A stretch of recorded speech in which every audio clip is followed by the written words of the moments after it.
Hello, everyone. Today is Friday, the third day of the Peralta Online Equity Conference. My name is Inger Stark, and I'm part of the Peralta Equity Initiative team. Welcome to our last day with some amazing activities today. A couple of logistics before the session begins. The session is being recorded, and recordings after the conference is over will be available on the webpage. I wanted to let you know that the closed captioning alternative is turned on for the session, and there's a little toggle at the bottom of your Zoom screen where you can toggle the captions on or off for yourself. Dr. Ko has indicated that she's invited us to chat in the chat session and also has given us a poll link, which I will put in the chat session as needed again. Let me look at my quick checklist. We do have to stay right to 45 minutes. And so with that, I will turn it over to you, Dr. Ko, to share your knowledge. Awesome. Hello, welcome everybody.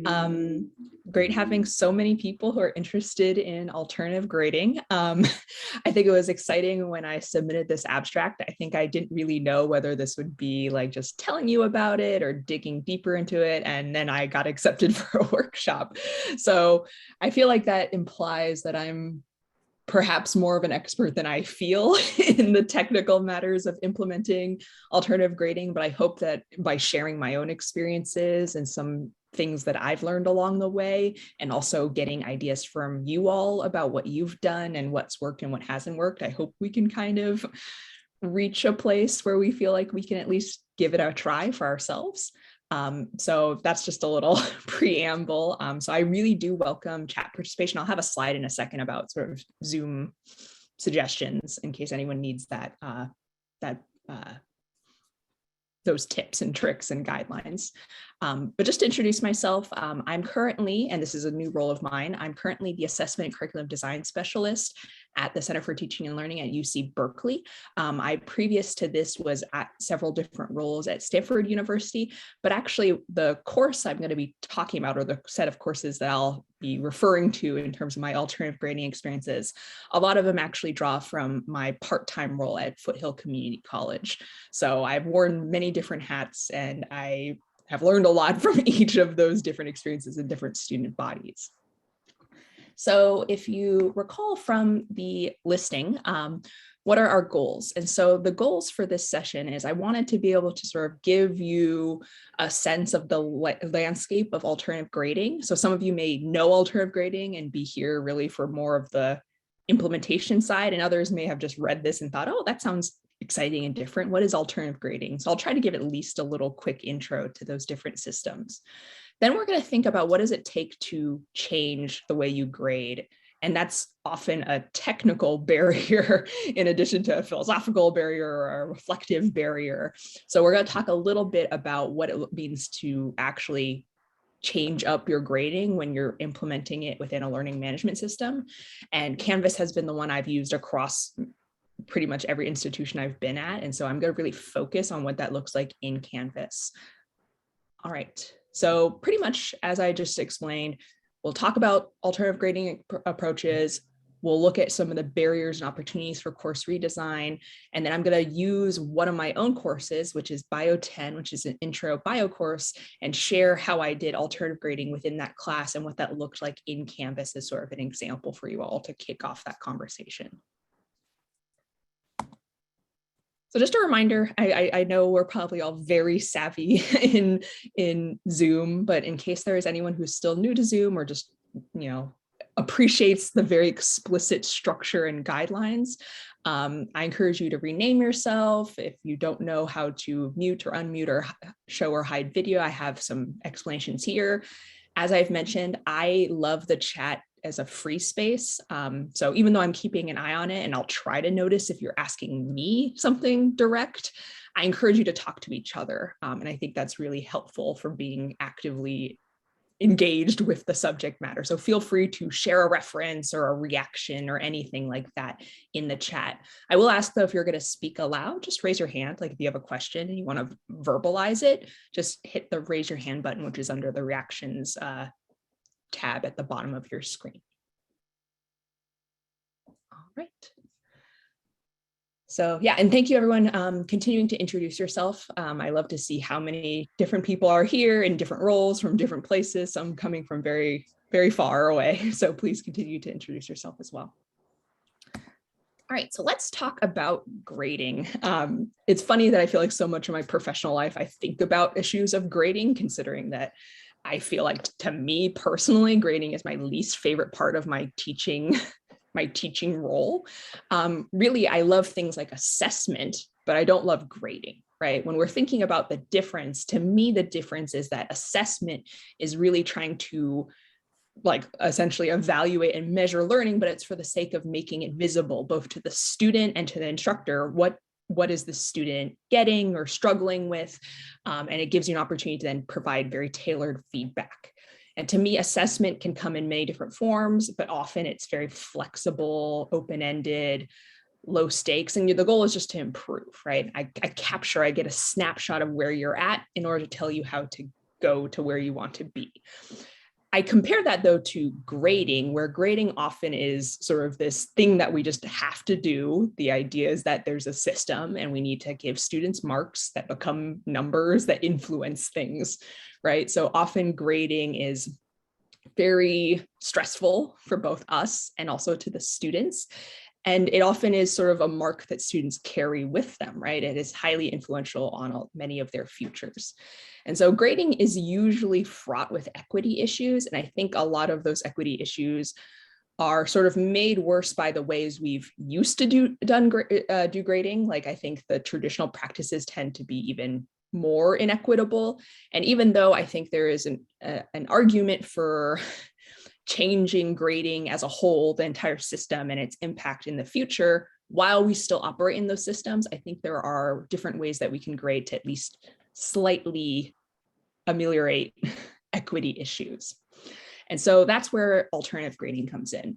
So just to get a sense of the room and how familiar people are with alternative grading, I'm curious to hear which of the following best describes how you grade in your courses. And you can select multiple options. If you need me to define these, but chances are you probably don't use them. So you can just feel free to share if you just use traditional grading practices. Inger, if you could put the link in the chat. Yeah, so there's a poll. So if you click on that poll link, it might ask you for a name. You don't need to input your name. You can just skip that step, and I'll just call you guest 1, 2, 3. But it should show this question. You should be able to just click on your response button so that it adds you to the bar chart. Oh, wow, I'm seeing a lot of different options. Thank you, Lynn, for that question about traditional versus mastery grading. Oh, you can only submit one. That is unfortunate. Let me very quickly see if that's something I can do on the back end.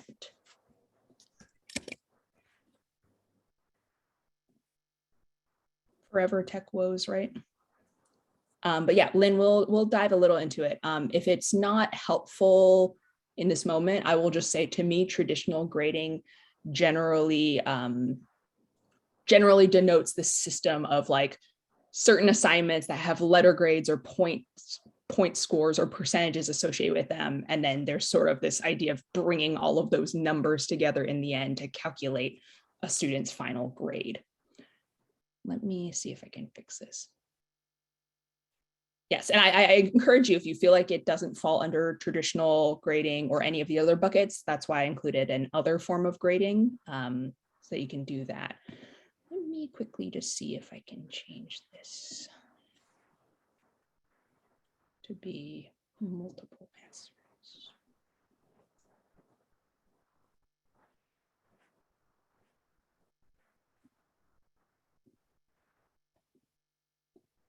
Okay, it should let you actually submit more than one. So you should be able to click now multiple options and keep submitting. Great, thank you everyone who's sharing. We're gonna definitely have a lot of communal wisdom being shared out, but what I see here is a lot of people use traditional grading, which to be fair, there's tons of reasons why we will use traditional grading. I think it has its place.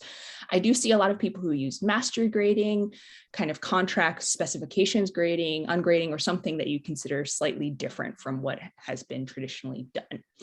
And so I'm just gonna give you like the whirlwind tour of some of these things. If you came across this poll and you're like, I think I'm traditional because I don't even know what some of these other things are, I'm going to define some of these other things so that you have a sense of the language and what we're going to be referring to later on in this discussion.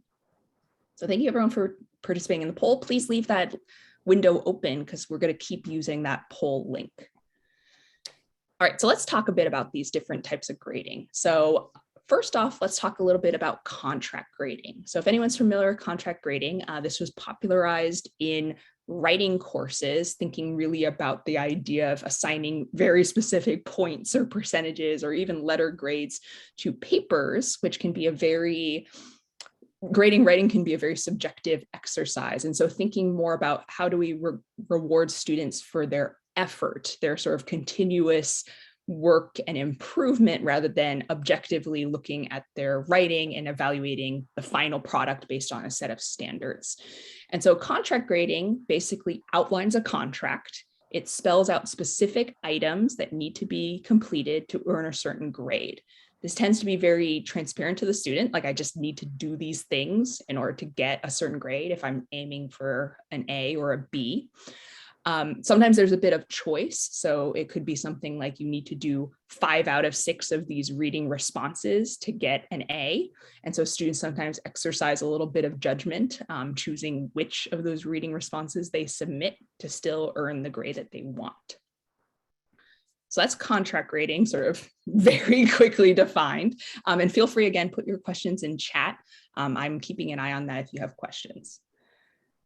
Seems like mastery grading is very popular. So several people are interested in or already practice mastery grading. Generally speaking, mastery grading is interesting because rather than being very oriented around specific assignments, the way the specifications or contract grading is, where you complete, again, 5 out of 6 reading responses. And so the unit, the currency is the exact assignments. In contrast, mastery grading is really oriented around specific skills, right? Our learning outcomes. Many of us, exercising backwards design, know to have the goal in mind. First and foremost, what should my students be learning? And so when you articulate those goals, you want to see that students are meeting those goals. And so rather than grading around a specific unit of work, you're grading around, okay, there's lots of units of work. Students can complete any combination of these units of work, but all I'm really looking for is that they are developing and demonstrating for me each of these competencies over time. And so it's really puts the learning goals front and center. Shown here on the left, you can see that what you're really tracking in your grading, your little grade book, is for every single student, have they met the competencies?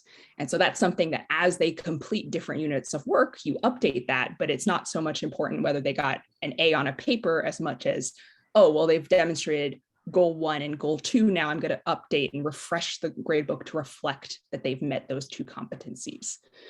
And so this really hones in on the skills. Students often have many chances to demonstrate those skills over the entire term. And I would argue that this exercises a lot of forgiveness towards students because, they can come in, maybe they have very different academic preparation prior to the course, and maybe they struggle with 9 out of 10 of the learning outcomes. Really, the only thing that will dictate their grade is whether they eventually meet those learning outcomes. So if they can improve enough to get there and, succeed at 9 out of 10 of them, then they will get an A, the same as if someone who came in and maybe was pretty competent at 8 out of 10 from the beginning. So I think this is very forgiving because it allows students to, as long as they learn throughout the term, they can kind of learn and grow at their own pace during the term. And ultimately, the end snapshot is what matters. Are there any questions on these first 2 learning systems? And feel free to raise your hand if you'd like to verbalize or ask in chat. I'll pause for people to think. What are the downsides? That is a great question. It actually relates a lot to my practical guidelines. So I'll get into some of the downsides in a second. I also encourage people who have downsides, it sounds like a lot of people here do mastery grading. If you want to start sharing the downsides in chat, I welcome you to, but I'll get to some of those in a second. I see Nadia's question. The slides I will share after this presentation because I'm going to embed everyone's responses. So for the poll everywhere, when people respond, I can get all those responses and embed them in the slides. So I'll post the slides after this talk. All right, feel free, again, keep posting your questions if you have any. The last thing I'm going to touch on is ungrading. And so I know some people use the term ungrading to really refer to any form of alternative grading, which kind of confuses me, but the way I'm going to define ungrading is essentially the instructor trying to remove themselves as much as possible from the grading process. Like ultimately, most instructors that I know of will still have to submit a final grade. But with the practice of ungrading, you try to be as uninvolved as possible. In your mind, you're like, okay, my job is to coach and tutor and work with my students and just, wherever they are, just keep giving them feedback, keep working with them and encourage them to look at themselves and be like, am I learning? Like, am I meeting my own goals? Ultimately, since you still have to submit a grade, what a lot of people do in the ungrading system is that they have like a learning conference where they meet with the students and discuss what they think the grade should be. And this usually might happen, for example, at the end of the term. Sometimes they actually ask the students to submit a portfolio and say, here's my work over the term. I think I deserve a B. Look at, my paper and look at how much I improved. And so it's very flexible, but ultimately in this system, students often advocate for what they think their grade should be. I think many of us can guess that there are certain flaws or downsides, but I think the mentality around this is that the instructor says, I'm not perfect, I'm biased. I think that when I assign grades, students' motivations get altered in ways that I don't like. So I'm just trying to do as little grading as possible.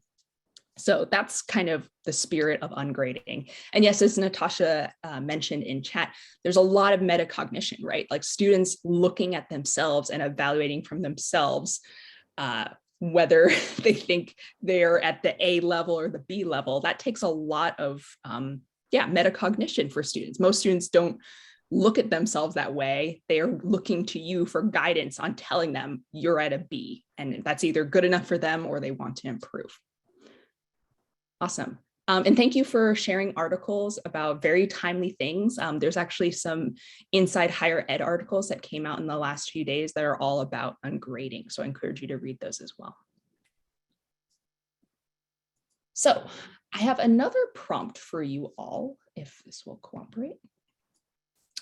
So some of you may already use alternative grading. So if you already use alternative grading, you can revise this question. The question is, what are the biggest barriers to redesigning a course to use alternative grading? If you don't currently use alternative grading, I invite you to share what are your biggest barriers to thinking about making these kinds of changes. If you use traditional grading and you're like, oh, mastery grading sounds cool, I wanna do that instead. I want you to share what your barriers would be. If you use alternative grading, I encourage you to share what were either your past barriers or what barriers you see in your colleagues who might want to make that change. So thank you, Inger, for posting the link in the chat. This is a lot bigger than I would like. So let me see if I can quickly change that. It's already smallest. No, here. Oh, that's really tiny. Sorry, on the fly changes. I'm trying to make space for everyone's answers. So go ahead and keep submitting and then we'll discuss people's input in a second. But yeah, if you click on that link, it should have refreshed to show this new poll question. And so you should be able to insert a free text response that should display here once I receive it. So give everyone a minute to just think about what are our biggest barriers to switching to alternative grading.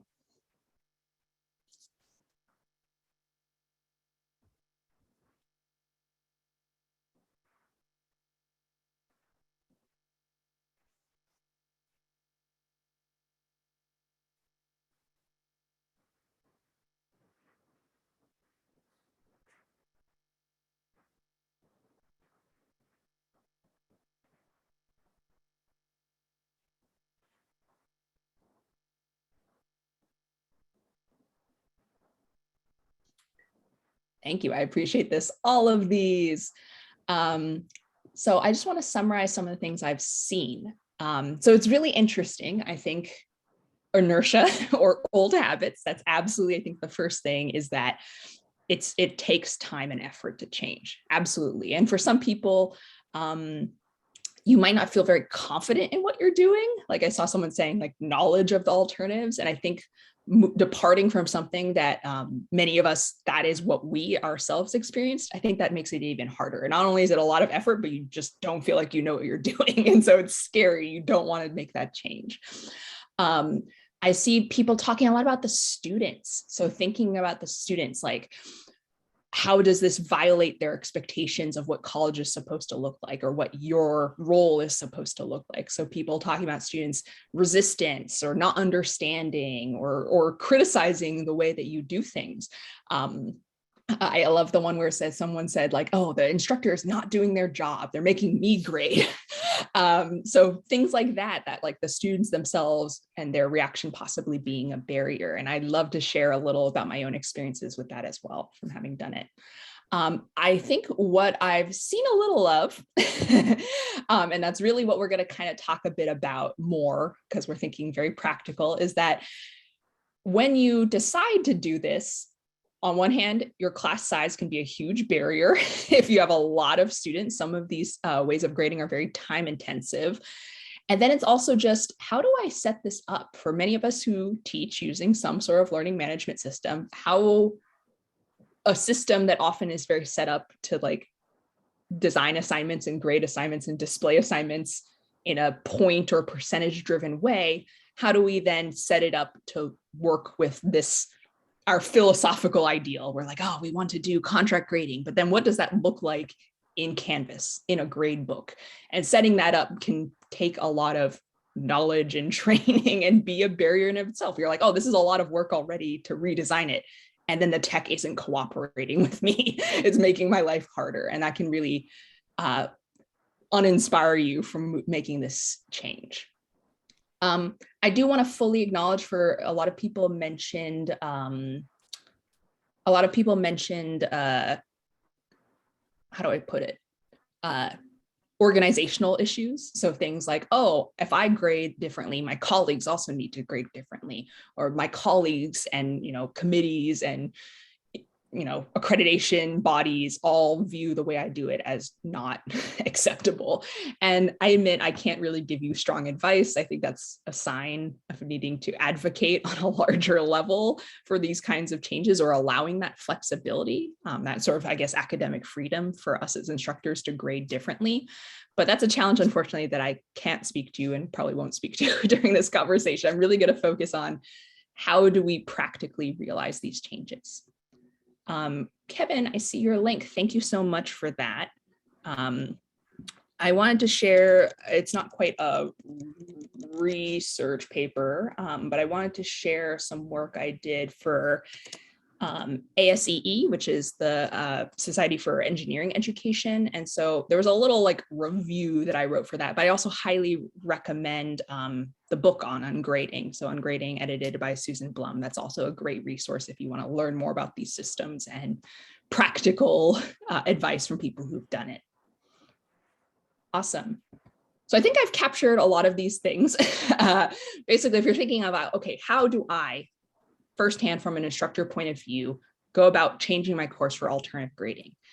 And you can think about, well, first I need to reflect and define, what does grading even mean? What do I want to reward in my class? All of that can take time in and of itself to reflect on your values and how that value system is reflected in your grading. Then you have to rewrite your syllabus and change some of the assignments you give, right? If you're doing mastery grading, then you suddenly have to think less about units of work and more about how that work aligns with learning outcomes. And so you might have to write new assignments or change your assignments, change the way you talk about expectations within those assignments. So maybe before you had a point rubric, oh, you'll have 5 points dedicated to writing a good method section. You might have to change all of those rubrics. And so that's, a next step or a next barrier in creating those. Then in your learning management system, right? Designing each assignment and presenting them within Canvas, for example, setting up that rubric grade book and how it will be presented to students. So not only how will you log things, but what will students see? And you can imagine as you get further along, at some point you might be struggling.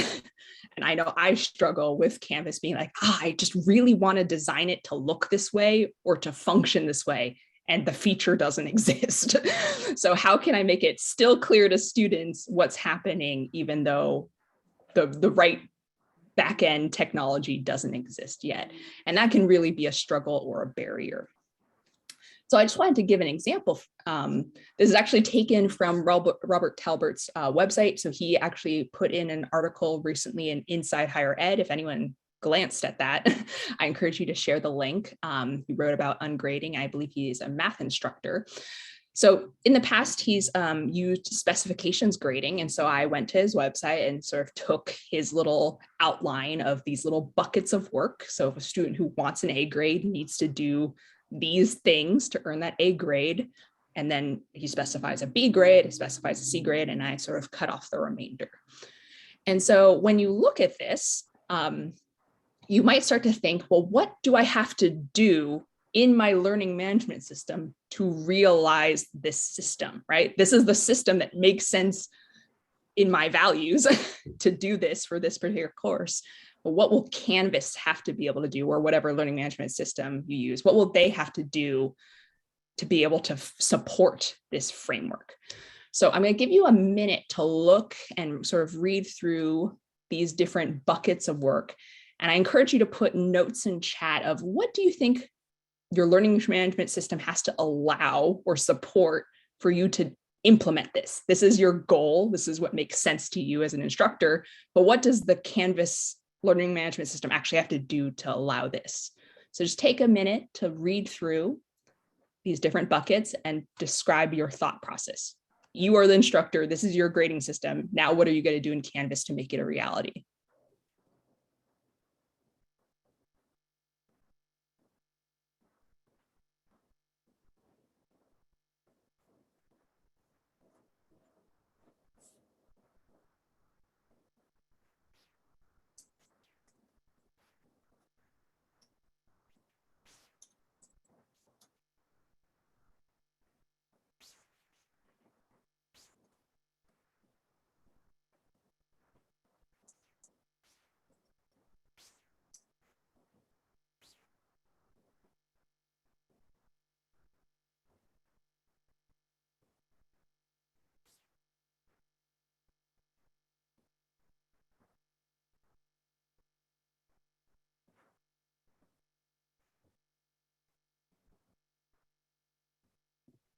I'm seeing some great ideas so far.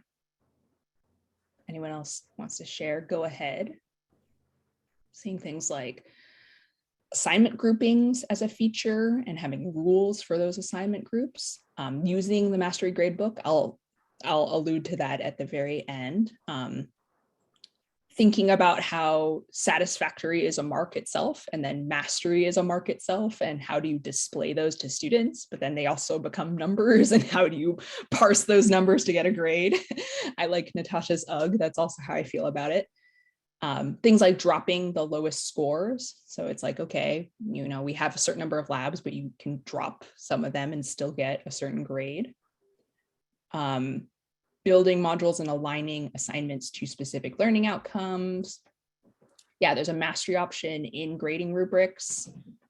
Let's see. Some assignments would be related to these learning targets. And so it's like some assignments are about completion and some are about mastery. And so how do you differentiate those? Complete, incomplete for individual assignments. Grades of 0, 1 for pass or not pass. Awesome. These are very great ideas. Like when I read this, what I think about is how do I distinguish levels of mastery? What does that look like? Is it a textual thing? Is it a numerical thing? Do students see I got a 1 out of 2? And what does that mean to them? How do I track that they're just completing something and the message that's conveyed to student is this is complete, this is satisfactory. Here, one thing you might be thinking about is how do you blend, like you did 5 out of 7 of these things, but you're only halfway to mastery on these other things, right? Some things are using different scales, and how do you blend those together? And really what I'm very concerned about is what is shown to students, like what is the message conveyed to them about their progress, about where they stand in the course.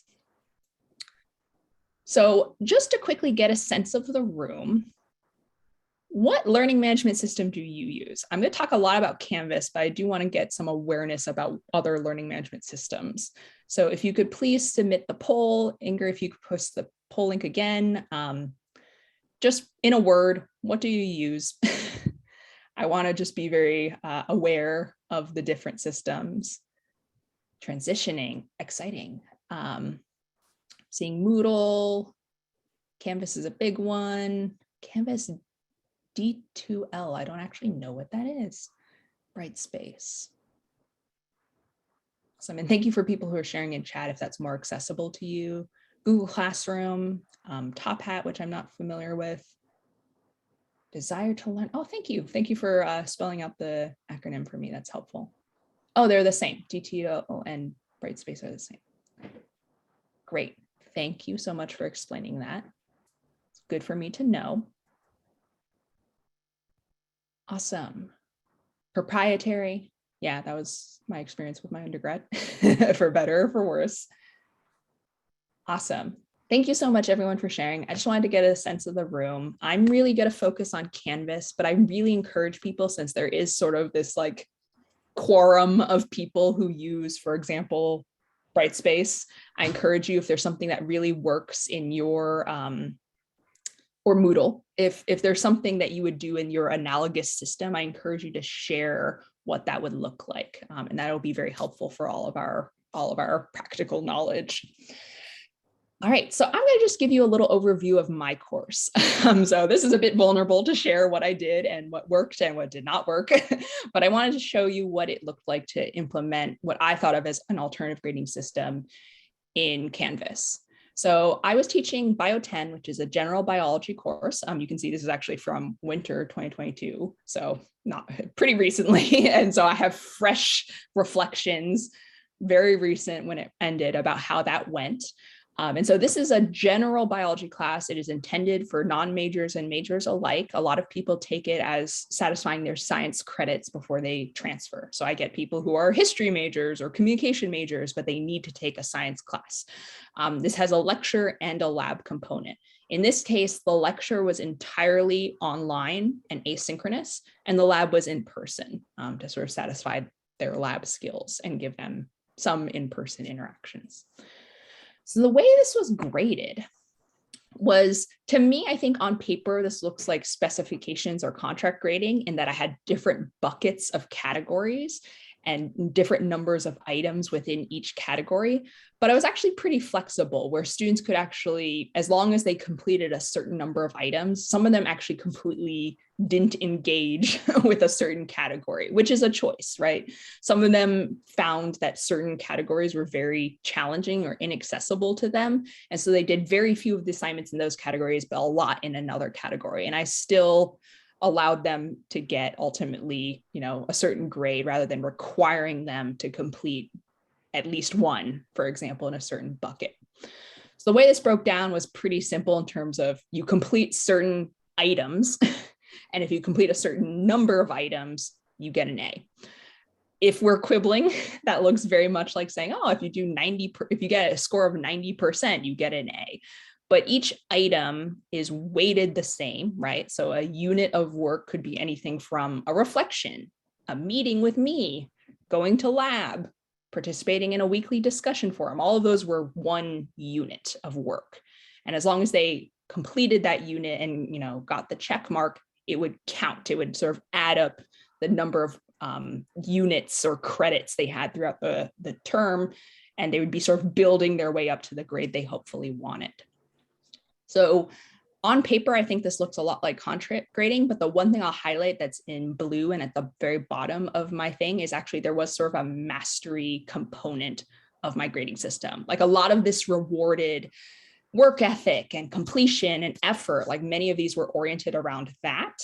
But there was this mastering component, because if you're familiar with with California community colleges, we have very explicit learning outcomes that we follow. And so I still wanted to assess that students were meeting these learning outcomes at a satisfactory level. Actually, I think, oh, there we go. Sorry, I'm going to skip ahead for a second just to show that off. So with mastery grading, again, the idea is that you want students to meet a certain level of proficiency in order to, say that they've learned something, and then that factors into your grading somehow. So what I did is I took the learning outcomes that were spelled out by the state in the articulation agreement. I took all those learning outcomes and I would design specific assignments to gauge those learning outcomes. So it could be an open-ended assignment. It could be a quiz that, would shuffle questions and allow them to resubmit. So if they didn't really master the content and they took the quiz and they really struggled, they could resubmit the quiz after I gave them some feedback and try again to demonstrate their mastery.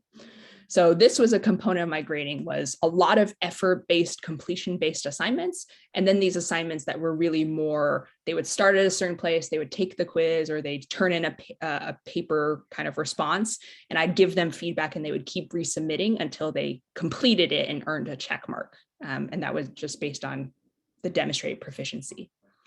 Yes, I will share the slides after this talk. All right, does anyone have any questions about the overall philosophy of the grading before I kind of get into some of the details?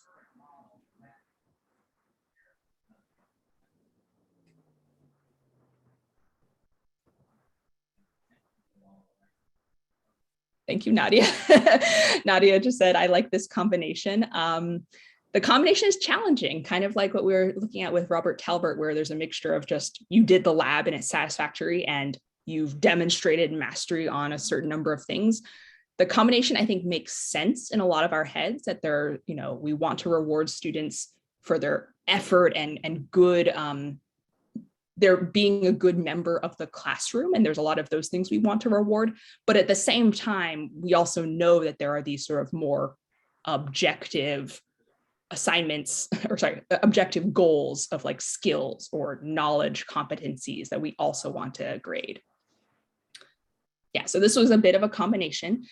Do you tell students which assignments satisfy mastery? Yes. It is very clearly laid out to them which assignments correspond to which learning outcome, like it is named as such. So for example, if the learning outcome was explain cell theory and the structure and function of cells, there was literally a quiz that was called content learning outcome 2.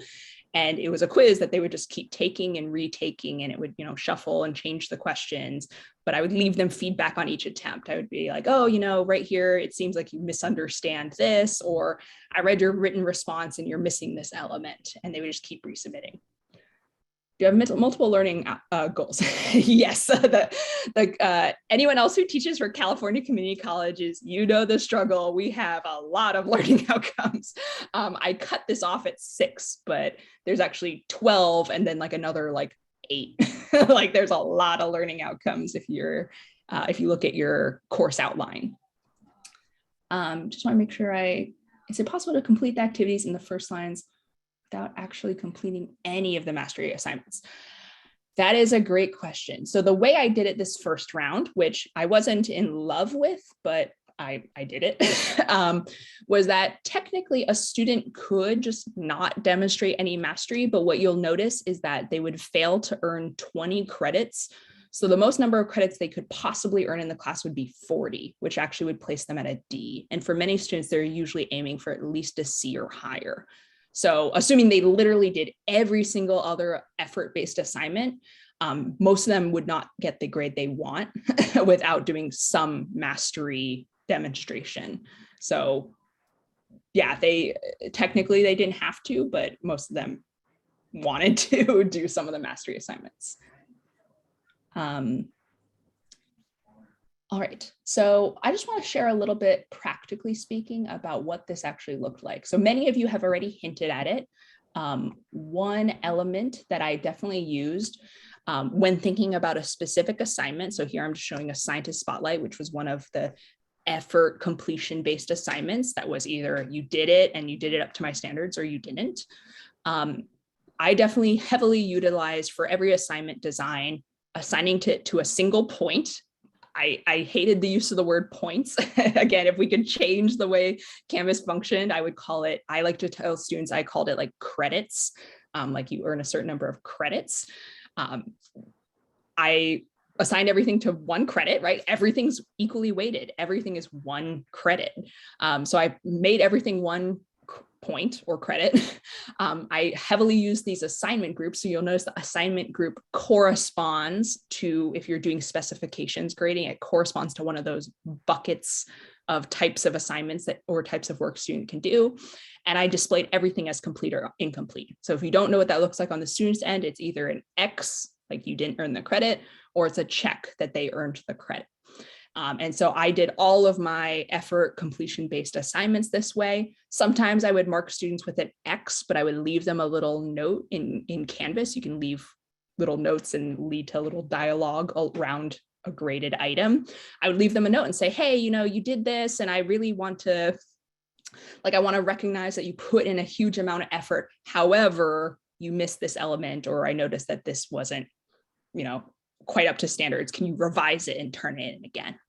And so I was generally pretty forgiving about those kinds of things, but I tried to really encourage students, like, work ethic is something I care about. I want you to turn things in on time unless you messaged me and explained, hey, my car broke down or I had childcare responsibilities.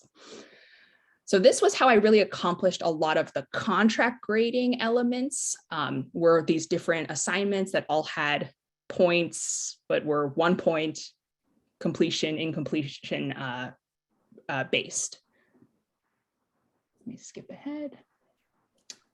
One other thing that I did that I'm still grappling with is I tried to have some of the elements of ungrading in terms of students' learning reflections and students communicating how they think they're doing to me.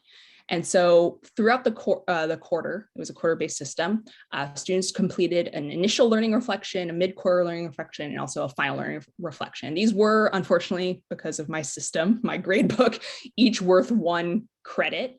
And they also got credit for meeting with me and discussing their progress, how they think they're doing, what they're still struggling with. And a lot of them took that time to ask questions about, like, what can I be doing better? How do I study more effectively? How do I manage my time? That was probably the biggest conversation I had with all of my students. And so while the students couldn't necessarily specify within these bounds, like, I think I deserve an A for these reasons, they still got credit for these metacognitive exercises. Does someone have a question?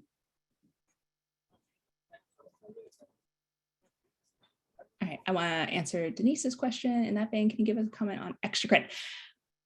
Late work, awesome. No extra credit.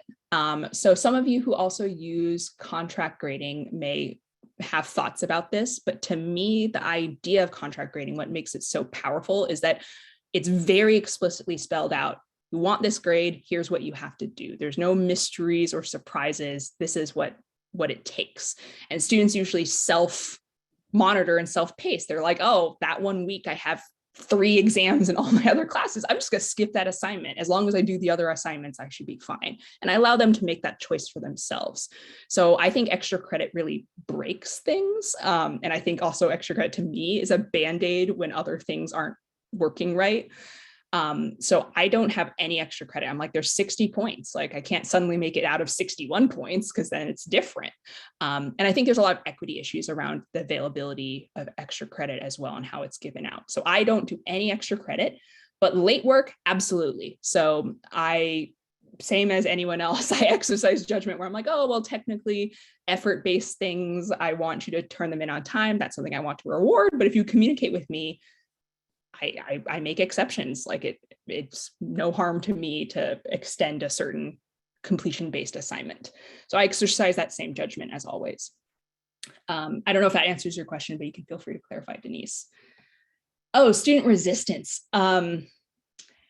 Yeah, I actually didn't see a lot of resistance to the number of assignments because to them, things were very small and broken down. The student reaction that I said I would share is that students found this very confusing initially just because it's so different from everything else they've done. So I think that even though when I would explain it to them, like that was the nice thing about the learning conferences was I met with literally every single student. So I could explain if they're like, oh, well, I still don't quite get the grading. Like I'm doing what I think is due, but I'm confused. Thank you, Inger. But they were still confused. That was the challenge, was not the resistance. A lot of them believed in the system, but they still needed a lot of guidance. And so I actually decided if I teach this again, I'm going to create a video where I just talk about the grading and post that on the website. I can answer your question. We kind of had quizzes, but kind of not because they're mastery oriented. So they would do a quiz, but they wouldn't get like 95% and have that function feature in the grading. If they got 95% on the quiz, they would get mastery and get a check mark. But if they got a 60% on a quiz, they wouldn't get mastery and they would have to take it again. So hopefully that answers your question, Say. I'm sorry I can't keep going. There's so many good questions, but Inger is doing what she can to keep us on task. So please leave comments and questions in the Padlet. I will answer those after the fact. I also welcome you to email me. So I'm going to put my email in chat if you want to reach out and talk more about my experiences or to share your experiences. If you share a story in a timely manner, I can always incorporate them into my slides. But I also welcome you to participate in the Padlet. I'm sorry we didn't quite get to everything, but there's so many interesting comments, ideas, and questions shared here. So thank you for being so active and involved. I'll pass it over to Inger. Wow. This is amazing to me. And that was a really packed 45 minutes. I can see, first of all, it was a really well-attended session. So learning how to, reframe grading for equity is clearly an important topic for a lot of people, and super engaging and helpful. Dr. Ko, thank you so much. I was sitting here, I had my Canvas open as you were teaching things and doing things, and I was like testing little things and doing buttons. And so, all right, I'm going to stop recording soon, but before I do, I wanted to let everyone know that I put a link to the Padlet, and Dr. Ko generously said you can put more questions there. She'll drop in and perhaps answer what she can. She shared her email address, and with that, I'll stop recording, and thank you again so much. Yes, thank you, everyone.